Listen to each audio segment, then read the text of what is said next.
we're back on another edition of the Southern Ontario Dirt Show podcast. My name is Jonathon Howe. Welcome to episode 88, brought to you by Vansickle Pet Valu and Lundy's Lane Pet Valu. Vansickle Pet Valu, Lundy's Lane Pet Valu, of course, the place where you can grab your race tickets, beat the box office, and go ahead and grab race day tickets alongside the best pet food, toys, treats, products in general from either the St. Catharines location located at 420 Vansickle Road, right across from the Best Buy in the plaza off of 4th Avenue, or you can find Lundy's Lane Pet Valu at the corner of Kayla Road and Lundy's Lane in Niagara Falls. They'll have your race day tickets for Merrittville Speedway on Saturday nights. You can beat the box office, grab your tickets ahead of time, and get to the races, all while also supporting your furry four-legged best friends that you have, or maybe you want to support the community. It's a good month to do it. They got a lot of draws and in-store activations supporting local pet rescues and charities as well, and supporting adoptions right here in Southern Ontario. Go and check out Vansickle Pet Valu and Lundy's Lane Pet Valu. This is episode 88. Like I say, this is a good one for numbers. Lots of current 88s out on the racetrack. A couple that come to mind. Our guest later on, Shayne Pierce in the modifieds at Merrittville. Josh Hansen's running 88 in the 360 sprint cars. Dan Curving also in an 88. I believe Lance Erskine is still running an 88, or it did at one point. I haven't actually checked the roster and make sure that's correct, but I feel like that's, if I'm not misremembering, I think that was also an 88 that ran locally and still might be. So, yeah, it's a busy one. We got to get to Shayne Pierce. I'm glad I had him on the show. We ended up talking a lot about modifieds, get into some of the questions that I have. First off, though, we should launch into a Southern Ontario Dirt Show race report and catch you up to speed with all the things that have been happening, going on lately in and around Southern Ontario and across some of the bigger series as well. So we'll jump into last Friday at Ransomville. We'll start there. First and foremost, I want to give a shout out to Nigel Pentecoski, who was the lone Canadian in the field for the Novice Sportsman Group and got the win after starting fourth, ended up finishing first. Congratulations to him, and a great run for Nigel, the youngster. Had a pretty good weekend in general. Also had some good luck and some good fortune and some good running at Merrittville as well. And in the modifieds, Gary Lindbergh, talk about a guy who had a good weekend, got the win over Eric Rudolph. Matt Williamson was third. Chad Brockman fourth. Ryan Susie rounded out your top five. A couple other Canadians sprinkled in throughout the field. Brad Rouse was sixth. Dalton Slack finished eighth after starting 12th. Nelson Mason up in the top 10 as well in that one. So Canadians, about 50% of the top 10 at Ransomville. That was cool to see. I enjoyed seeing that a lot last Friday. Also should shout out in the Sterling Lubricant Sportsman, Cody McPherson, who's just been bad fast in all things sportsman. Started on the pole and got the win there. Also have to give a huge shout out to Adam Leslie, racing out of Waynfleet. Goes 23rd to 2nd on Friday night in the Sterling Lubricant Sportsman, representing that Sterling Lubricant sponsorship well with a gain of 21 spots. Really impressive stuff for Leslie on the Friday night at Ransomville. A lot of cars DNF'd in that one. There was, I think, more than a few incidents that led to some damage. Curtis Friesen wasn't able to start the show after having engine problems, got that fixed, and was able to get back in it, though, for Saturday's action. We'll get to Merrittville in a second, but we probably should touch on Oshweekend. Should also say first and foremost that I'm recording this on a Friday night. Ransomville already rained out, so no action this week for the Ransomville bunch. Hopefully we get good weather tomorrow at Merrittville. Oshweekend was able to run tonight. They are currently up on GeForce TV by the time this podcast out. They're probably going to be on to feature events, I think, roughly. We'll see how that plays out, and we'll, of course, recap the results. But looking back a bit first, Dylan Westbrook keeps the momentum rolling in the 360, grabbing the win last Friday night. Ends up winning over Nick Sheridan. Ryan Turner goes 23rd to 3rd. Gain of 20 made him the hard charger on the night for the 360s. Josh Hansen, shout out to another 88 driver, ends up 4th. Mike Bowman 5th in that one. In the Strickland Crate Sprints, it was Jesse Costa going to victory lane over Brett Stratford and Brent Bigelow. Lance Erskine, confirmed, is in an 88 again this year. Glad to know that. He started on pole, ended up 4th. Mac DeMann in the 00 goes 10th to 5th to round out the top 5. I do believe Jesse Costa was found to be light at the scales, but there is an appeal going on. I have not seen confirmation one way or the other whether Costa is going to lose that win. But as of right now, all things Oshweekend website say that Jesse Costa is the winner for now in terms of scoring. We'll see if that changes or if we get any updates. I'm sure it'll be up on their social pages as that, of course, that failure at Tech was appealed. Ryan Beagle gets the win in the Thunder Stocks over Kyle Wirt, Ron Logie, Zach Bleach, and Trevor DeBoer. Ryan Dinning had a pretty good run going from 20th to the 7th spot. They have him down for a gain of 15, but that doesn't quite make sense based on my math. But either way, he was the hard charger in that one. Good gains from him. In the mini stocks, Alex Riley started 9th, finished 1st ahead of Jeff Elsliger, Matt Newell, Nick Erskine, and Gillian Hills as well. That was the second win on the year for Alex Riley in the mini stocks in 2 features. So he's swept the mini stocks as they've been running so far. Moving over to Merrittville Speedway, where DDL Accounting presented the Ivan Little 61, the Ivan Little 61 lap memorial for the 358 modifieds. What a race we had. Gary Lindbergh comes out on top ahead of Chad Brockman and Ryan Susie. No, there was more than a few words exchanged in victory lane as Susie and Gary Lindbergh were all over each other, battling for the win in that one. Eric Rudolph 4th, and James Friesen has a good night for his sponsor, ending up in the 5th spot, running a throwback to driving Ivan Little on the side of his modified, not the only driver to do so on the night. In the 7XSO Baron Roofing DIRTcar Sportsman, I should mention that both the Ransomville race and the Merrittville race were the kickoff to the Western Region Tour for the DIRTcar Sportsman. Cody McPherson ended up winning both. Unsurprisingly, McPherson started 8th, got the win ahead of Jay Mallory. Adam Leslie was 3rd, Curtis Reason 4th, and Brett Senek rounded out your top 5 in that tour event. Cody picked up $4,000 in winnings for that one. Pretty impressive drive. Pretty impressive start to the year from Cody McPherson. I mean, we all knew he was probably going to be the top guy when it came to sportsman racing, but has not lost a feature event yet at Merrittville. It's been impressive to watch. And the final of 3 V8 class races on Saturday night. Just 3 divisions in action, as it was a busy night between the tour race, the extended modified feature. But kicking it all off was the Hoosier Stocks. Mark Fawcett gets a little bit of revenge, gets a little bit of justice after losing out to transponder scoring and basically what was a tie going across the line, it seemed like, anyways, with Dave Bailey the week prior. He comes back, gets the $2,000 to win a event. It was also an Instapanel duel on the dirt event, home track event number 2 for Merrittville drivers, and Fawcett grabs the win over Rob Murray. Dave Bailey was 3rd, Pete Reed 4th, and Jason Fontaine rounded out your top 5 in that one. It was a great race, banger of a finish. Fawcett. Well, we had really some great racing at Merrittville. We'll break that down coming up a little later on in the show. We hope we see you at we've got our autograph night tomorrow happening, brought to you by Penn Center at Merrittville Speedway. By the time you're listening to this, you might be already headed to the racetrack. Intermission, get up close and personal, so get some hero cards, get whatever you need from your favorite drivers, get them to sign your t-shirts, hats, heck, maybe they'll even sign your baby. I don't know. I've seen some drivers doing that lately, very Ricky Bobby style, and also that wraps up kind of the local stuff. We should jump over to the Super DIRTcar series and see where they've been at so far. They had an event back on June 4th at Big Diamond Speedway.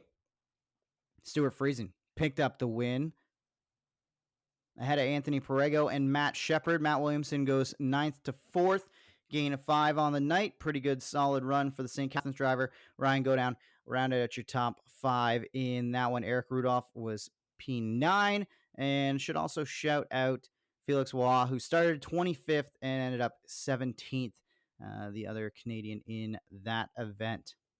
With that, Anthony Perego, good to continue to lead the points ahead of Peter Britton. Matt Williamson is 13 back in 3rd right now, with Matt Shepard another 10 points back of him, 23rd back of leader Anthony Perego. You got to figure it's probably going to come down to Matt, but I don't know. I mean, 2 good starts to the year for Britton and for Perego is going to keep the 2 Matts honest in their constant going back and forth, the duels that they continue to have. We'll see how that one plays out. Over in the short track Super Series modifieds, they were recently at Airborne Park Speedway for a little Adirondack Invasion. $7,070 to win was the modified purse, and it went to Anthony Perego, who got the win. Should shout out Matt Williamson, fourth on the night. Stuart Friesen was fifth. Lots of Quebecers making the trip down for the Adirondack Invasion. Felix Waugh was eighth. David Hebert was started third, ended up sixth in this one. Michael Perron out of Granby started 15th, finished 10th. Chris Raby started 19th, finished 14th, so good gain for him. Steve Bernier also in the field, finished 16th. Jeremy Waugh was 17th. And a couple more Quebecers down towards the back half of the field, including Donovan Lucier, Francois Bellemare, Mario Claire, all in the 20s in their finish position in that one. If you're looking to follow either of the big modified tours and their schedules, the big blocks are going to be back in action this Tuesday. Well, a couple Tuesdays from now, I should say.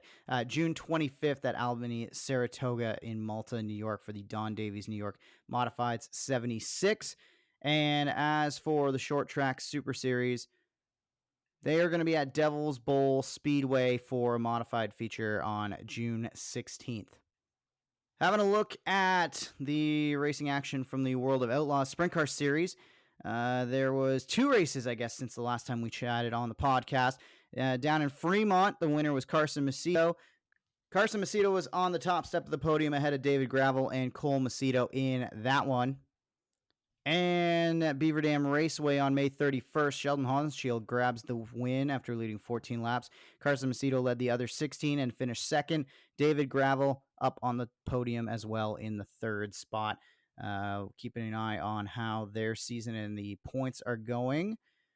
Gravel currently up 30 points on Carson Macedo. Donnie Schatz sits back in third spot. Gio Scelzi, Michael Kofoid round out your top 5 in NOS Energy Sprint Car points for the World of Outlaws. Over on the high limit side of things, they've been busy since we last chatted with races at Grandview Speedway. Brent Marks picks up the win there ahead of Tyler Courtney and Rico Abreu. On the 31st of May at Lawrenceburg Speedway, it was none other than Kyle Larson ending off his month of May. A bit of a disappointing month of May, but at least he grabs one more sprint car win, winning the high limit event on May 31st ahead of Rico Abreu and Parker Price Miller. And June 2nd, they were back in action at Butler Speedway, and it was James McFadden picking up the win over Brad Sweet and Tyler Courtney. As of that race on June 2nd, Brad Sweet continues to lead the points ahead of Tyler Courtney, Brent Marks, Corey Day, and Rico Abreu, your top 5 in the points and in the high limits as of June 2nd. For them, they are back in action, which you can, of course, catch on Flow Racing tonight. They are at the I-70 Speedway. And they're also going to be there tomorrow night as well before heading to Eagle Raceway June 11th. And then they get a little bit of time off after that midweek money series event at Eagle Raceway. World of Outlaws, meanwhile, are in at River Cities Speedway tonight, and then heading to Ogilvy Raceway in Minnesota for the World of Outlaws Big O Showdown. That is going to wrap up the race report for this week here on the Southern Ontario Dirt Show podcast. Like I say, if there's anything that you want to hear covered on the Southern Ontario Dirt Show, you can let us know at SODS_POD on Twitter, on Instagram. Find us Southern Ontario Dirt Show on Facebook. Comment on the episodes. Whatever you can do. We're up on YouTube now as well, so if it's easier for you to catch podcasts on YouTube, make sure you subscribe and follow there and go back and find all of the podcasts archived on our YouTube channel. All right, let's take care of, a housekeeping thing. I've been talking about maybe getting some stickers going again for the new year, and I can confirm, thanks to my pal Scott Just, we've got stickers printed and ready to go, and I will have them at Merrittville Speedway with me this coming Saturday. So here's the deal, all right? the stickers are going to help pay for some of the bills around here. It's shockingly not free to just post a podcast on the internet. There is a bit of a financial barrier to it, not much, but we appreciate the support, and we're going to help give back in a way. You could be a sticker star. If you buy one of our stickers, if you're a driver or you know a driver, and they put the sticker on the race car and carry the Southern Ontario Dirt Show with them wherever they go and wherever they race, you or them are going to get a full-on little social media post, a little interview, a little preview, and they will be our sticker star of the week. Okay, so $5 gets you one sticker, 3 for 10. If you want to buy a sticker off of me and support the show, that'd be greatly appreciated. And if you put it on a race car, let me know. Send us a picture. We'll catch up with you at one of these racetracks, and we will make sure that we're getting you guys all the social media attention. Make sure that you get a shout out. Make sure you get the chance to thank some sponsors. You know, there's a lot of guys who, if they don't get a chance to get on the top step of the front stretch or maybe even the top three, they might not get to give the public thanks to the sponsor that they want to. Takes a lot of sponsors, a lot of partners to make this thing go around, and we want to give an opportunity to anybody who puts one of our logos on their race car to thank all the other logos that are powering that race car each and every week. So if that is you, if that is somebody you know, buy a sticker, track me down. I'll be in my Merrittville Speedway announcer shirt, and I'll let you know when I'm headed to other racetracks in case you want to be the sticker star of the week and support the Southern Ontario Dirt Show podcast through the sticker program. All right. So now we should probably talk a little bit about Merrittville. I'm glad I've got Shayne Pierce coming on because I feel like the modifieds, it was pretty contentious at the end of it. Gary Lindbergh gets the win. There was the second week in a row now that we've had drivers complaining about games on the restarts. So this is going to be the second episode in the row that I'm talking about it. Gary Lindbergh was talking about the games that Susie was playing. There was some poor language used, some really questionable things said in Victory Lane, not necessarily by Gary, but some of the crew members associated with his team are talking about Susie and some of the crew, and there was some threats issues. Could have been a fight. It got pretty heated and pretty testy down on the front row or on the front stretch after the race when we were doing Victory Lane, and there was a top three night to the point where like I didn't even seem like Gary Lindbergh wanted to take a photo with Ryan Susie. James Little and his family and everybody that worked so hard to put on the Ivan Little Memorial, they wanted to have a top three Victory Lane photo, and it almost fell apart in a lot of big ways. Chad Brockman was in there, not necessarily stirring the pot, but definitely letting his thoughts and feelings, letting his voice be heard. It just was spicy, and I don't think it needed to be all that spicy. I thought, if anything, Gary Lindbergh got away with a couple of questionable restarts. He got away with, driving aggressively through lap traffic. I've never seen a driver get so many lucky yellows because it was clear that Gary Lindbergh was bad fast on the short runs and probably would have been pretty good if the track could stay clean and green in front of him. But all the lap traffic kept bringing Brockman, kept bringing Susie, kept bringing these guys into challenge and battle him. And every time that they caught up to him and it looked like either Susie was going to get by him or maybe he was going to get up by him and then Lindbergh was going to get back around him, whatever it was, the yellow flag would come out and Gary would kind of get away with not having to battle that hard overly for the lead. I mean, it is what it is, but you have to be good to be lucky. Gary had to race up there and get that track position to be able to hold off Susie, and he had the right to the restarts. There was contact on multiple restarts. Corner officials at Merrittville were reporting that Lindbergh was driving up and into Susie. I don't think Lindbergh saw it that way. I think Lindbergh thought Susie was coming down to him. It was a great exchange from Ryan Susie down on the track. It was his first race back at Merrittville in over a year with everything going on with Axton, his son that was born prematurely. It was really, really special to have him return with us for just at least one night. And he was well represented, had a shot at the win, probably shoulda, coulda, woulda, if it stayed green, been the champion of the inaugural Ivan Little Memorial. But he got out of the car and he was very gracious on the front stretch. Thankful to the race fans and to everybody who helped out in the helmet toss for Axton the year before, and I got to give him credit for that. It was a nice moment to see. I had a brief exchange with him after the fact on social media, and he kind of he came out with a level head about it all. He admitted that there was games being played between he and Lindbergh. Lindbergh accused him of playing games. I think Susie knew that he was only playing games because Lindbergh had started the whole thing. He called it a high speed chess match in $40,000 race cars, and I think that's a great way to look at everything that we had go down this past week with the modifieds and with the Ivan Little Memorial. I thought at the end of the day it was a great race, and I thought Gary Lindbergh drove a great race.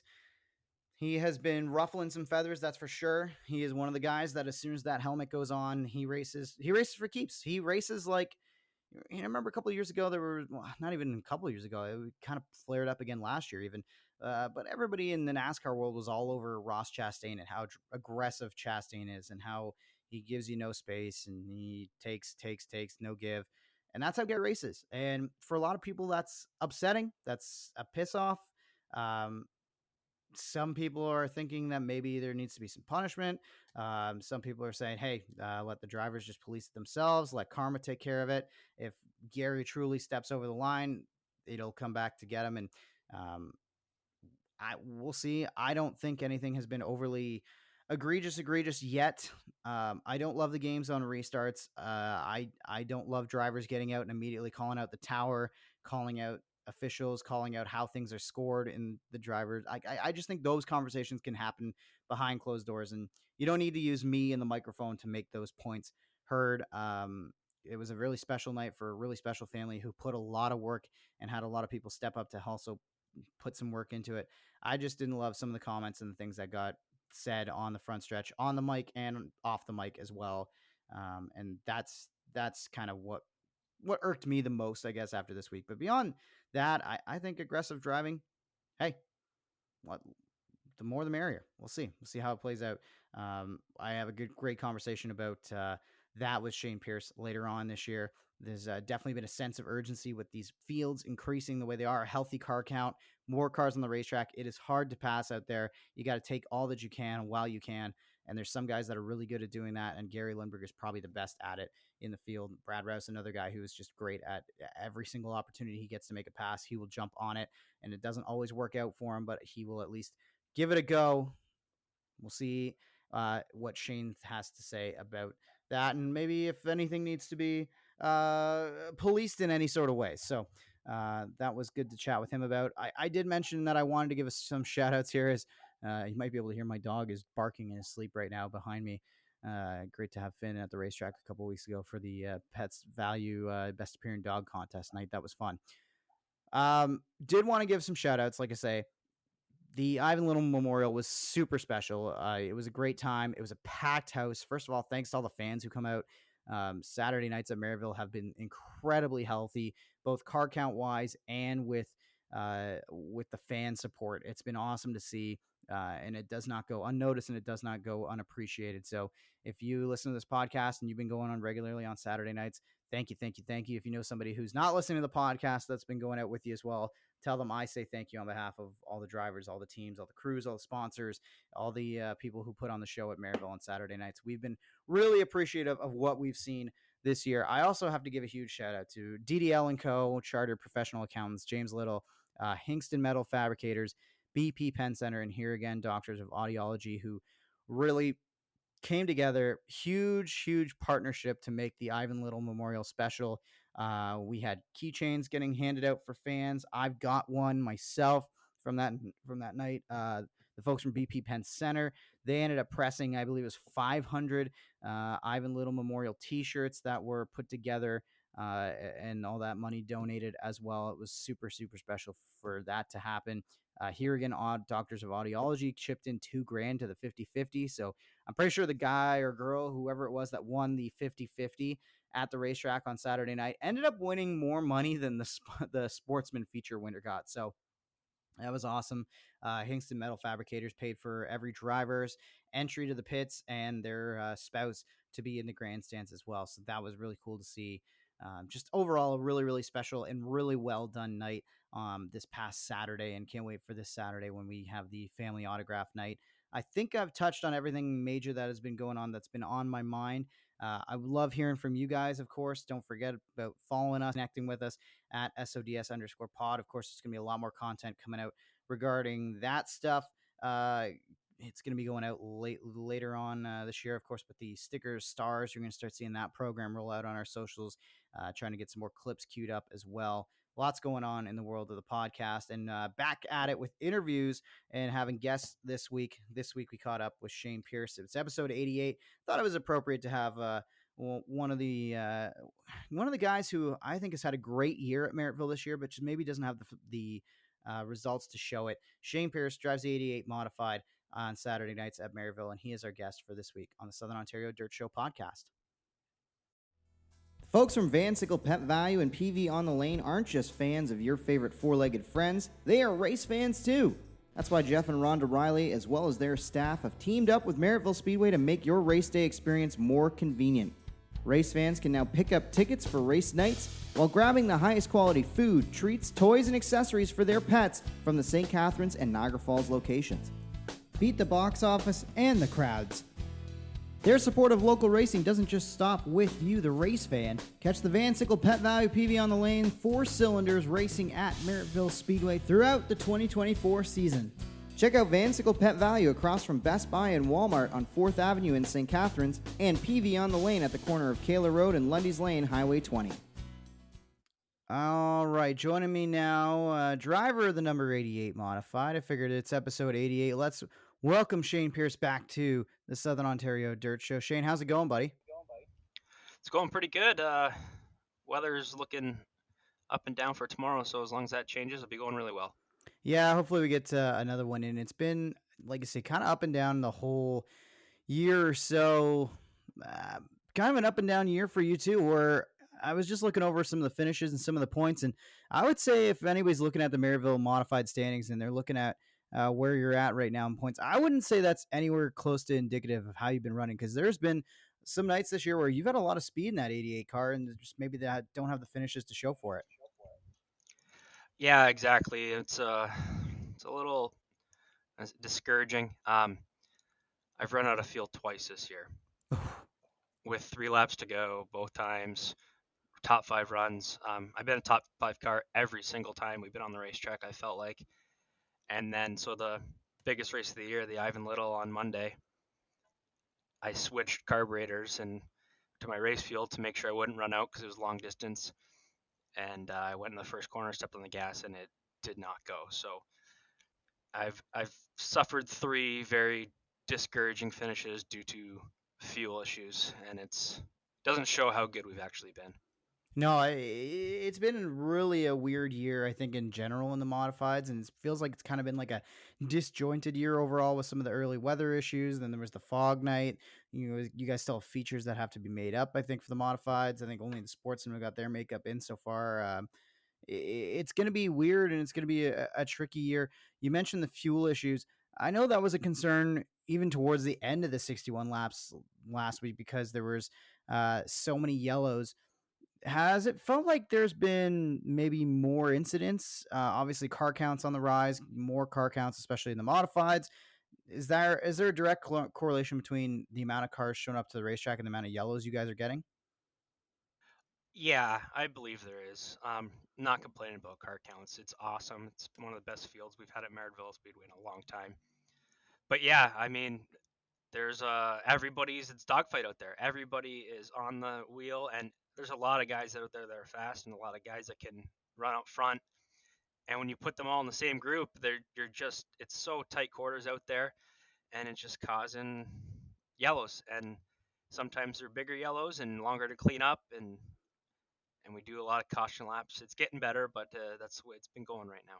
Yeah, it's been tricky, but you mentioned your fuel issues to start the year.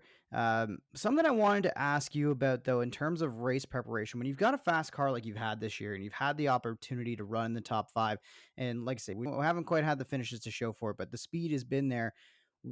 Week to week, what are you guys doing setup wise? Do you anticipate a change, or when you find something that works, are you trying to bring that back week over week over week and kind of keep dialing it in? I've always wondered that about you guys who are running weekly at just one racetrack as opposed to having to go around and adjust a car to suit a different style of racetrack each week? I know there are definitely guys that are doing a lot more week in and week out, um, changing to setups and stuff like that. But for the most part, I am identical every single week, every single time on the racetrack. I make one adjustment for the feature, and I make the same adjustment every week, regardless. And I've just kind of, I think I'm just very, very comfortable in the seat right now, and that's half the battle. I know what my car is going to do. I'm confident in what it's going to do, and I know I can do what I need to with it. With the 358 modified field right now, Shayna, I kind of take us behind the scenes, or at least, from your vantage point of the series, racing amongst this field. You mentioned the strength of it earlier in the episode, earlier in this chat.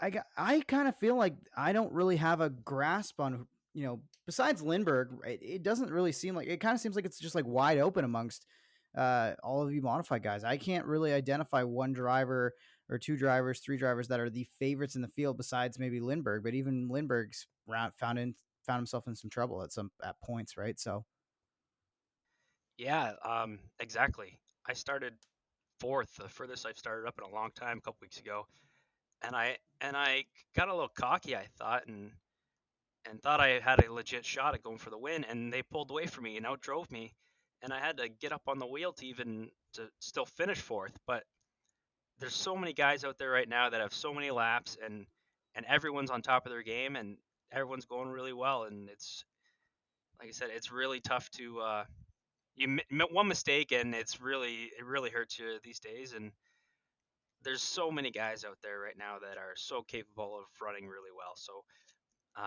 to come from the back these days is hard. It's we're not 15 cars anymore where there's only 12 to pass.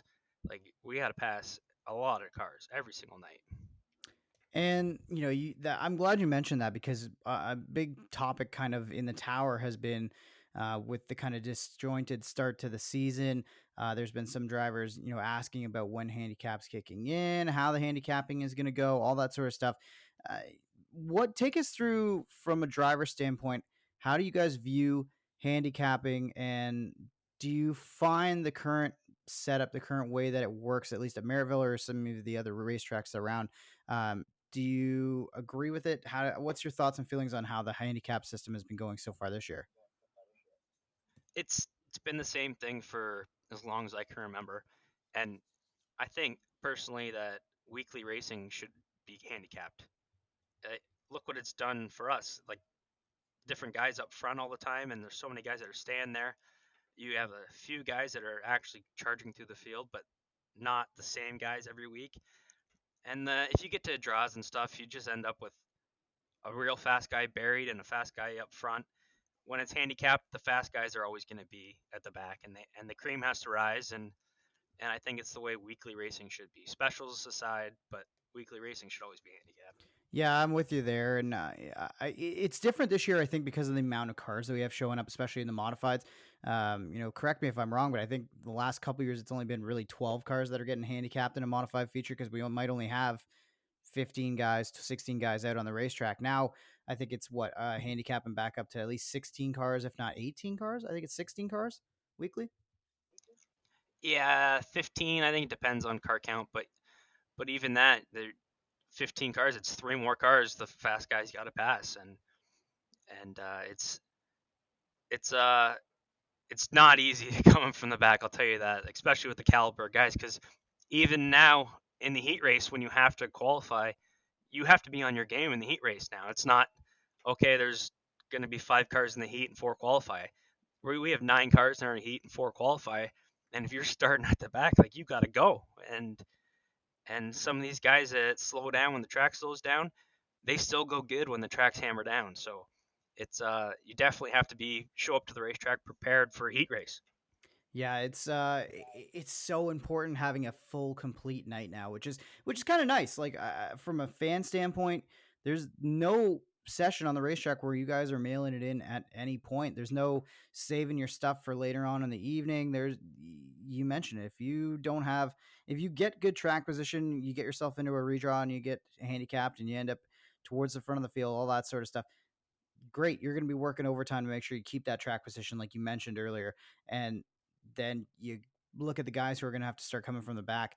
Like, I just don't know how you do anything but race aggressively. And aggression has kind of been a topic amongst. I haven't seen it as much online, but definitely amongst some of the staff at Merrittville, some of the track officials, some of the drivers, even I'm sure, are talking about guys like Gary Lindbergh that are more than willing to make the aggressive move to get by somebody and very rarely use patience. Um, there was obviously some hard racing at the front of the field during the Ivan Little Memorial. Just take, you don't have to necessarily talk about anybody specifically, but I would just wanted to get your perspective as a driver. How do you view the aggression levels right now in the modifieds to start the year? Has it felt like maybe there's an uptick because of the extra competition? What's your take on aggression levels at Merrittville these days? High. They are they're high. Yeah, it's I think it has to do with the level of competition because you can't follow a guy for 3 laps because you're not going to get through the field. When you're starting 15th and it's 35 lap feature, you got to pass multiple guys and you got to keep moving forward at all times. And there's certain guys that are not afraid to just use you up, move you out of the way, and you just mark it on the dashboard or let karma take care of it, and they end up in the cornfield, and you figure it out, and you race the guys how they race you. And if a guy's gonna do you dirty, I mean, I'm not saying take him out, but sometimes you just got to remember what happened and you don't race him as clean next time. It's my mentality how it always been. Do your best to keep it clean. Sometimes you drive into guys and spin them out completely by accident, and you feel like crap after it. But you just put it in the memory bank, and you know you're gonna get one back now when you give it to a guy. And if that's how it is, that's how it is. It sucks sometimes when your stuff gets tore up, but yeah, it's definitely aggression has been through the roof with some drivers because I think because they know they need to get to the front. So, with the aggression levels being higher, you mentioned karma, catching up to them. You mentioned the idea of not giving guys maybe the time and space that you might have before if they do you dirty. My question to you is, are we at a point, or are we approaching a point where you as a driver feel like maybe the tower, maybe the officials on the racetrack need to step it up a little bit more in terms of maybe calling some guys out, maybe handing out some penalties for contact? Are we approaching that point? Are we at that point?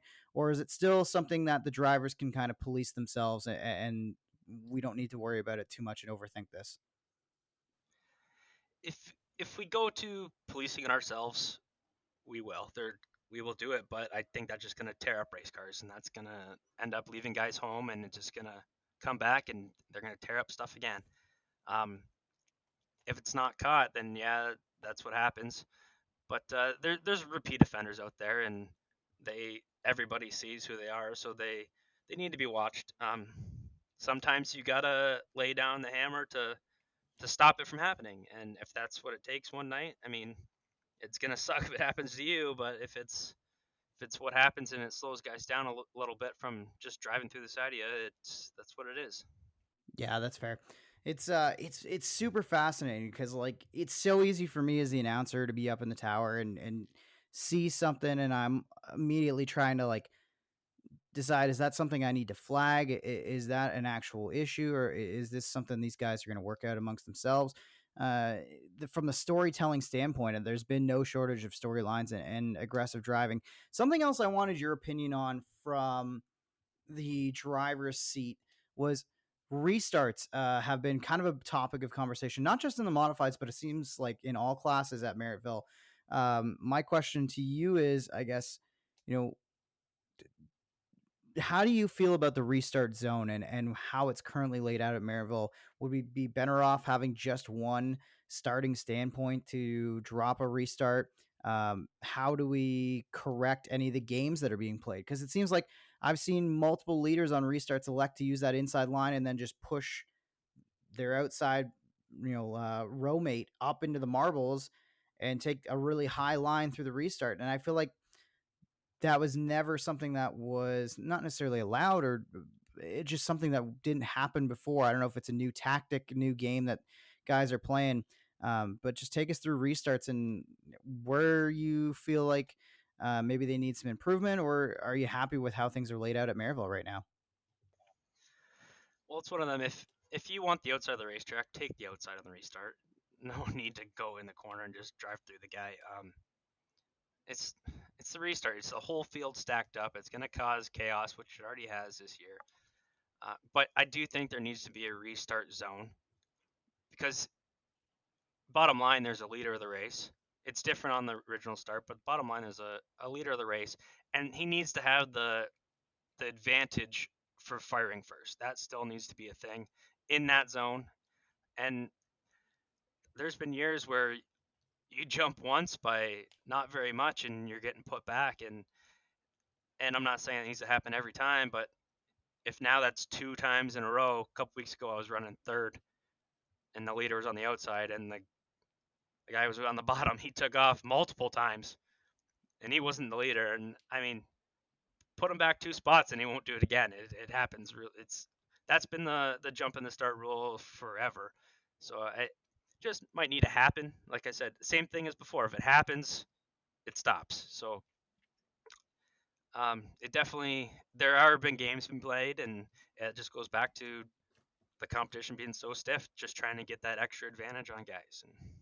And Is there any rule or anything you guys have to follow in terms of how you guys are following the pace truck? Because again, I think this is where when I look at the actual formation of some of these restarts, I jumping is obviously always going to be a problem, and it's something that can happen easily by accident. I understand that, but in terms of how you guys are presenting to the line and coming into the restart zone, it feels like the new game is putting guys up into the marbles before you're even on the gas, just driving up there casually, like, oh, this is the where I want to, this is what the line I want to start from, this is where I want to be. And then if I just happen to push you up into the marbles and you don't get as good a restart, oh well, that's fine and dandy. Like when you guys are following the pace truck, is there anybody or any kind of rule that says, all right, front row has to be to the left of the pace truck, or inside row has to be to the left of the pace truck, outside has to be to the right where you guys are coming into that corner, hold that tight. Is there any kind of rule like that? And if there isn't, is it something that maybe you'd like to see drivers or at least the track start to maybe enforce or um, kind of lay down in terms of fixing these restarts and fixing some of the games that are getting played?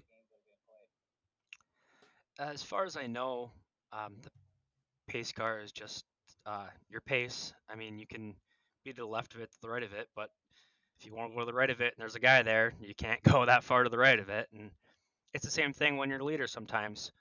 When you're on the bottom or running in the middle before you fire off, and the guy on the top is trying to squeeze you down, it's like I get you, you're trying to get an advantage, but get out of here. I'm the leader. Like, why are you doing that? Ye- Beat me on the track.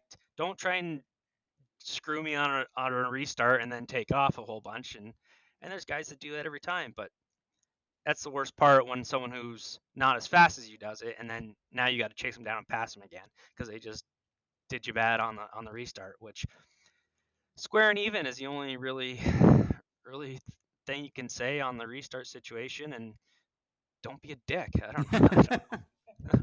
Yeah, I totally understand that. It is something that's so there's got to be so much respect between competitors for all that sort of stuff, and you know, it's hard when it's as tight of a field as we've talked about all this interview is. What else are you to do but play games and take advantages wherever you possibly can, right? Yeah, exactly. It's games have always been part of dirt racing, I guess. Yeah, I mean, Danny Johnson's one of my favorite ever to watch, and he was the king of playing games. So I mean, sometimes it's exciting, but when you're out there and doing it, and it's happening to you all the time, it sucks. You watch a Super Dirt Series race, and Stuart Friesen and Matt Shepard aren't doing that kind of stuff on a restart. So it is a respect thing, and there's guys that have it, and there's guys that don't. So Yeah, fair enough. Well, I appreciate you taking some time out to join us on this your kind of number sake episode, episode 88, Shayne. I'll leave you with this one because I don't think we had this question going around the last time you were on, but I'm going to give you an unlimited plot of land anywhere in Southern Ontario, unlimited budget to build your perfect dirt facility. You can borrow from other racetracks and combine something into an epic Frankenstein monster of a facility. You can just make a twin version of something stateside, whatever it is. What does your perfect dirt facility look like? Oh, that's a tough one. Um, I mean, it's hard to complain about Merrittville's surface right now. If you look at any other surface right now, that's sometimes it's a struggle. Definitely a surface where it's slick top to bottom. Um, you can move around nice and wide. Get some bank, maybe like a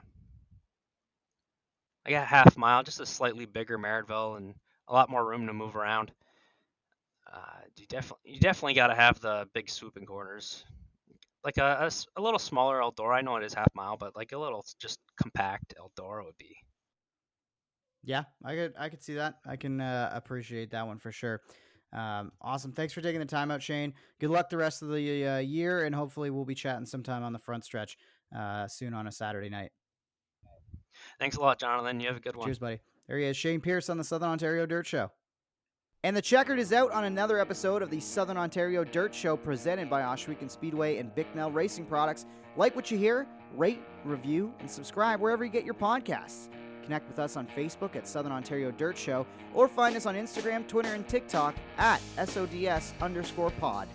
Have a question for the show? Email us, southernontariodirtshow@gmail.com. Thanks for supporting local racing in Southern Ontario, and we'll see you at the track. And the